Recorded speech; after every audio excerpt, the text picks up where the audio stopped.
Welcome to YP Speaks podcast series. In this series, we bring to you young professionals who will share their experience. I'm your host, Pearl Pullen, and I will be with you in this journey today. This is our second episode, and we will talk about securing scholarships with our guest, Ms. Kirti Gautam.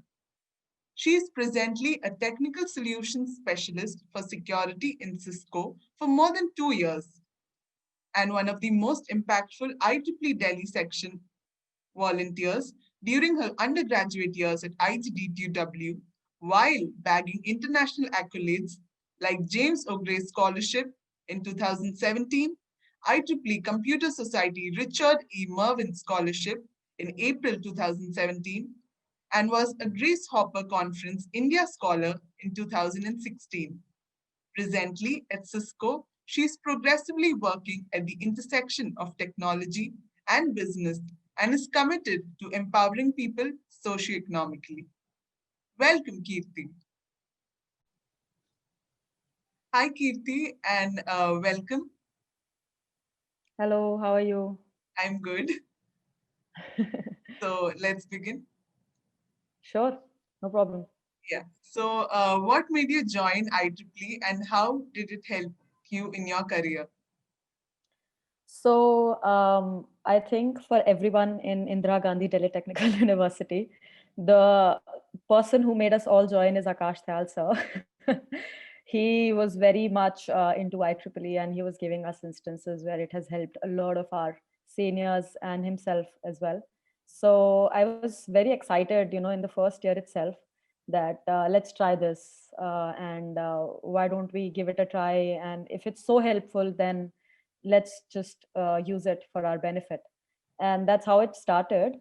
But how it helped in my career is an answer which I will give in three parts. So the first is exposure. And I think you are also a part of IEEE and you would also agree to this that with IEEE, we are not just limited to our college, but the entire university landscape in India. So all the universities in Delhi, all the universities across India, I was getting a lot of exposure because of IEEE, and because of exposure, I got a lot of ample networking opportunities. So that helped me a lot, and it also helped me become a great mentor.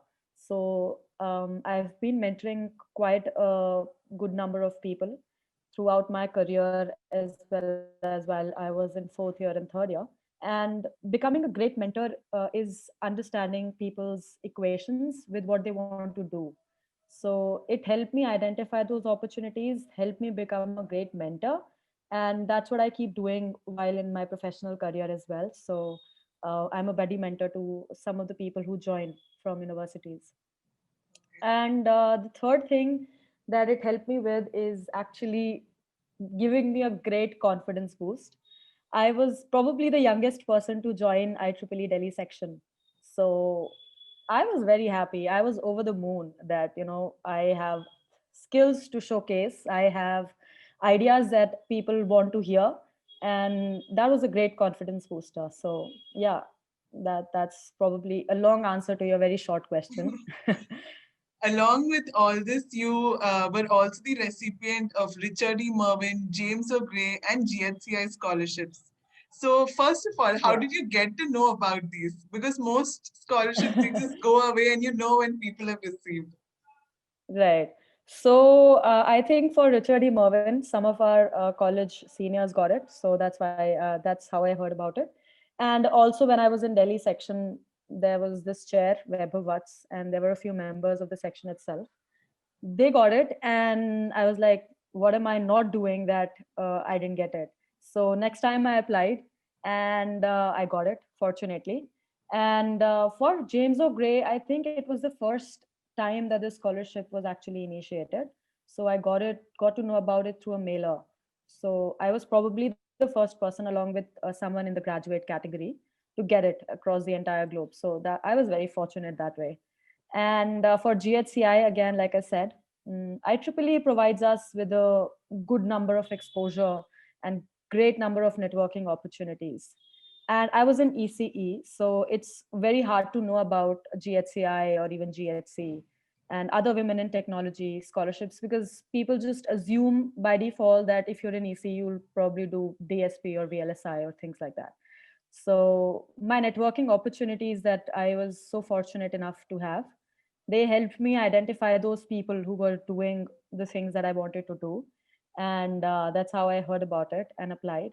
And for everyone else, I would suggest that, not only Facebook, but try to interact more with the seniors who are doing a lot of great work, and they're getting the things that you want to get in future, at least you think that you want to get, so that your mind is very, very open to the new opportunities that are coming everyone's way. So if a train is gone, that's gone, don't fret about it. But for everything else, just try to interact more, be open, and just be more welcoming of the ideas and of the advices that people are giving in general. So yeah. Now, with all that said, I see that you have a stellar profile. Though I don't know much in person, but your LinkedIn speaks volumes of your work. So, did it help you add value to your application, or was it the other way around? And were your applications just based on academics? So I think it definitely, the work that I did while in college, it definitely adds a lot of value to your scholarship applications, because it helps you identify the problems, first of all, that you need to solve, that you can think of solving, right? So I was in EC and I saw that a lot of people were not motivated to try beyond what they were studying in college. So definitely my network helped me. Definitely the work that I was doing, my internships, they helped me. And with IEEE also, I think I was getting a lot of tech exposure of, I was making websites when I was in college, and of Tarangna, of, our technical festivals. So all of that combined helped me add more value to my scholarship application. And it's not just academics that help you, because see, I was never the first person or the 100 percentile, right? So, but I was like a whole package, as you can say. So it's never that academics will help you win everything in your life. So there are various categories, various criteria involved with getting anything in your life, be it academics, or be it the other work that you're doing, be it the events that you're managing, or the societies that you're a part of. And secondly, I think that all these scholarships that we talk about, GHCI and Richard E. Morgan and so on. So they're also looking for brand ambassadors. So if you just keep writing about your academics, then you just don't get the point, because you also have to be outspoken about the work that, for example, CS Society and IEEE is trying to do. So they're also looking for brand ambassadors. So yeah, that's why I think that academics are definitely very important, but they're not the only criterion that is looked at when you're filling for your applications. Yeah. Right. So now we've covered the things that should be included. So any Yeah. particular strategy you had while filling these applications, like for an essay, means a flow in which you would do, because you did those in 2 consecutive years. You got three amazing scholarships. So we just wanted to know about that. So I think everyone relates to your story. So that's very important for you to just highlight in your applications. For example, where you started from, what are you trying to achieve in your life, and how will these scholarships help you? That's very important for you to say, because otherwise your application is just another application if there's no story around it. So that's one important thing. And there are other best practices that I would generally follow, and what I've told other people as well who are trying to get these scholarships. So one of the pointer is to start early. Don't just wait for the deadline to approach. For example, tomorrow is the deadline, so I'll start my application today, because you then don't have a window of getting recommendations from other people, or getting a feedback on your application, or even polishing it, for example. So start early. And then I think for college people who are going to colleges, I think they have a lot of work to showcase. So attach proofs of those. So your photos or your certificates, attach those, because everyone wants to see that you just are not speaking about the things that you did, but you also have proofs. So that help. And for, I think, people who are in college and universities, they just discount the work that they're doing, and they're not confident. So be honest in your application. Don't oversell yourself, because they'll identify it. Don't undersell yourself.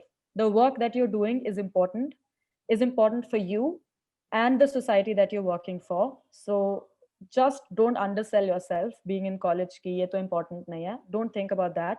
Just write whatever you think is best, whatever the work you've done, and just write it wholeheartedly, because you are passionate about it and that's why you did it. Right. And letters of recommendation and all to everyone will say, but have clarity in vision. Like I said, why do you want this? Why do you want this application? Why do you want this scholarship? Why should they give it to you? Because there are multiple people who are applying it. So you should have a story, you should have proofs of the work that you're doing, and to start early. Yeah. Okay. So that's a great point, that you should not undersell or oversell yourself, because I think that's a mistake many people do. Either you say a lot or you be like, oh, I have done this, but I don't know if it's good. So thank you for that. Now, another thing I wanted to ask was that all these scholarships, it has the name, it has the fame, it has the scholarship amount. But other than that, has the scholarship in itself added value to your professional career or you entirely? um, Very interesting question. um, So the thing about these scholarships is that in your professional career, they won't add value directly, because it's meant for students who are university grads, right? So they won't add value directly to what you're doing in your professional career. But for me, I think being a scholar has helped me stand out of the crowd, and it has given me a lot of confidence boost and a lot of exposure to different opportunities which are lying out there. So it's not just the scholarship amount that's important. So that's not a key takeaway from these scholarships. The key takeaway is always the confidence and always the swag, and always that boost, that morale boost that you get when you get those scholarships, when you just receive that email that you won. So even now, if I look back, if I go to see my previous pictures of college time, and if I look at my emails, and if I look at my LinkedIn, it always gives me this confidence booster that I was someone and I was trying to do good work. I had some skills and I had some ideas that people wanted to hear. So even if it does not add value directly, but I think it's very, very important on a personal level that you're feeling confident. So whenever you're feeling low, you can always go back to see those certificates and feel good about yourself. And having said that, for people who don't get these scholarships, they must have done a lot of great work itself in their lives. And I mean, saying that a person has won scholarships, so they're doing good in life, is actually, I don't think it's a good practice, because I have seen a lot of my peers in my college times who did not get it, but they're doing so good in life because they wanted to do that hard work, because they were passionate about things that they wanted to achieve in their lives. So it's definitely a good thing to have, but it's not the end of life, right? In college. So yeah. Okay. Now, since you're a young professional who's working, what is that one thing you would have liked to know before you began your job? You are now getting to a deep level conversation. So, Just an overview would be fine, since we have so you I on board. think, yeah. So I think when everyone begins their job, it's a very different experience for everyone in general. So it's not going to be the same for everyone, because everyone's changing different cities, people are changing jobs, people are changing lifestyles. So it's not going to be easy when we think about as compared to our college lives. College is a cocoon where you can learn and where you can implement your ideas. But life from there, it's not going to be a cocoon, but it's not going to be as scary as other people make it sound like. So that's one thing that I wish I'd known, because I used to think that, oh my God, tomorrow is my first day. I don't know, these people are going to eat me or what. So don't be scared. And another thing is that don't have any preconceptions before starting a job, because as you would have seen with COVID happening and all, things are changing drastically. What is relevant today might not be relevant 2 months down the line. So don't have any preconceptions about the work that you're doing in mind, because like I said, everyone has their own different experiences. So don't be judgmental. Stay neutral in your work. Get advices from people, have it in your back, in the back of your minds, but don't have any preconceptions, because those preconceptions might not stay relevant even 1 month later. So yeah, those are the things that I wanted, that I thought I should have known. And yeah, but yeah, things are fine. Things are fine now. So yeah. Okay, and since you're a technical specialist, that sounds like a really heavy job. What is the one myth that is associated with it, or people usually consider you to be? um I think people who are in industry, they actually don't have any myths surrounding my work. So if you've heard of any myths, I'd like to know and I'd like to debunk, because I've not heard of any myths around my job. So yeah, please be Okay. my guest and tell me if there are any myths so I Or can help like you. when you say a technical specialist who is into the security field, like what do you do? Means you can't be busting people. So so just a um, description of your work. So my work is actually revolving around the intersection of technology as well as business, because I'm in pre-sales in Cisco. So my job revolves around talking to people about Cisco technology and how it helps them solve their challenges, and they are manifold. I have heard customers, and India is not digital in itself, because I don't see a lot of companies, and especially government offices, they're not digitized. They were not ready for this pandemic. No one was ready for this pandemic. So my work revolves around understanding the technology, understanding those problems that these people might face, 4 months down the line or 10 months down the line, and talking to them about it. And yeah, being in pre-sales is something that I've wanted to do for a long time, because I was not a person who would sit in front of a computer and code like 9 hours a day. I was not that person. And so I think I was lucky enough to get here. And yeah, I find it very nice to do the work that I do on a daily basis. So for everyone out there, just do what you love, even if it might come late.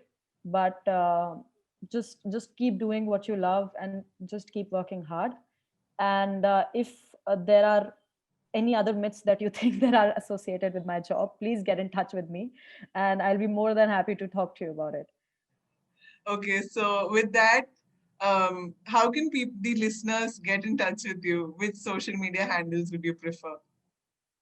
So definitely for professional sphere, I would definitely prefer LinkedIn, because if they want to gather any professional advice, that's the place to go. But otherwise, also I'm there on Facebook and there on Instagram, and 2 weeks ago, I started my YouTube channel also. But Oh, yeah, please get in touch with me over LinkedIn, and yeah. now as this is a podcast in an interview format, two people talking, how can we not have a rapid fire round? So we won't keep it very technical, a little lighter Okay. bit. So Okay. here it goes. Your favorite food?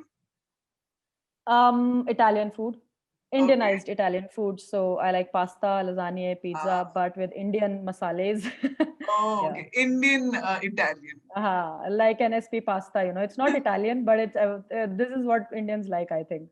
Okay. Yeah. Then a little heavy question. Your favorite subject during BTech? Oh my God.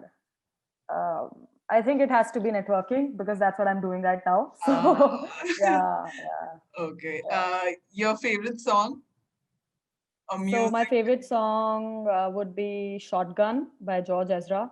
I really love it. I really love his voice. So yeah. Nice choice. Then your favorite book? It has to be Pride and Prejudice. This was, I think, the second book that I read while in school in eighth standard, and it has been a constant in all these years. So Pride and Prejudice. Classic. Your favorite movie? Oh my God. Can I give a movie series? Maybe Yeah, let's Lord of the do. Rings. Will that work? Yes, Will that yes, work? Yeah. definitely. So No those issues. three movies, Lord of the Rings, I love it. I absolutely love it. I think it's the movie that everyone should see in this lockdown. It talks about courage. It talks about faith. So yeah, that's one of my favorite movies. And before we end, your favorite quote and an advice for our listeners for So starting off. favorite quote. I can't say any Robert Frost poems, but maybe Rome was not built in a day. So keep working hard. That would be my advice as well. Rome was not built in a day. Keep working hard. Keep doing what you love. And don't think that it's a scary place. I think all the people who are university goers, people who are in college, they all feel that what will I do? What will I do 4 years down the line? Will I get a job or not? Everything will come into place, everything will just fall exactly where it's supposed to be. And just keep working hard, keep having that faith in yourself that you are going to do a lot in your life, you're going to achieve milestones, but it will take a time, it will take some time, it won't happen tomorrow, it won't happen the day after. So life is not a race, it's a marathon. Keep working hard, keep toiling, keep doing what you love, and you'll achieve whatever you set your mind to. Yeah. Thank you very much for joining. It's been nice coordinating with you and finally having this podcast. And thank you to our listeners. Make sure all of you are following IEEE Delhi Section Young Professionals on Facebook and LinkedIn for the next episodes. So, see you soon. Thank you for having me. Bye bye. Get in Bye. touch if you want. Yes, sure.